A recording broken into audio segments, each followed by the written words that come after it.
সাথে সাথেও নয়, কিন্তু ইমাম আপনার আগে ইত্তেবা করতে হবে, অনুসরণ করতে হবে। ইত্তেবা বলা হয় যে আপনি আমার সামনে হাঁটছেন, আপনি যে পা উঠিয়ে নিচ্ছেন ওই জায়গায় আমি পা দেব, অনুসরণ আপনার পিছনে পিছনে আমি চলবো। তো ইমাম সাহেবের যখন উনি সালাম ফিরছেন, উনি যখন ডান দিকে সালাম ফেরানো শেষ করে বাম দিকে সালাম ফেরাবেন, তখন আমি ডান দিকে সালাম ফেরাবো। আমি অটোমেটিকলি যখন আমি ডান দিকে শেষ করবো, ওনার বাম দিকে শেষ হয়ে যাবে, ফলে তখন আমার আর ফেরাতে সমস্যা নেই। ইমাম সাহেবের আগে যাওয়া যাবে না, বা সাথে সাথেও না, ইমামের থেকে 2 সেকেন্ড পরে হলেও আপনার পরে হতে হবে। রাসূল সাল্লাল্লাহু আলাইহি ওয়াসাল্লাম একটা হাদিসে বলছেন যে আমা ইয়াখশাল লাযী ইয়ারফাউ রাসাহু ক্বাবলা আল-ইমামি আন ইউহাদ্দিরা আল্লাহু সূরাতাহু সূরাতা ইমাম। সে কি তোমাদের ওই ব্যক্তি কি ভয় করে না যে ইমামের আগে মাথা উঠায়?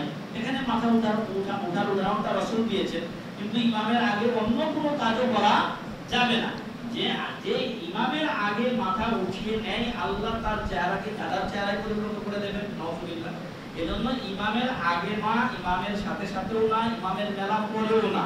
ইমাম সালাম ফিরিয়ে দিয়ে শেষ করে দিয়েছেন, তারপরে আপনি তখন ডানে সালাম ফেরাতে পারেন, এমনটি যেন না হয়। আপনি দোয়া করতেই আছেন, বদর বলে যেগুলো দোয়া মাসুরা ইত্যাদি পড়ছেন, সেগুলো হলো সুন্নাহ। যদি ইমাম সাহেব সালাম ফিরিয়ে দেন, প্রথম সালাম পর্যন্ত যা পেরেছেন পড়বেন, তারপরে যদি আপনার কিছু থেকে যায়, ওটা থাকলেও আপনার এটা হলো ফরজ।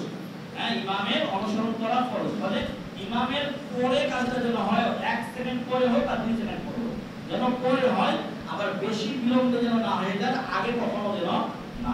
আশা করি বুঝতে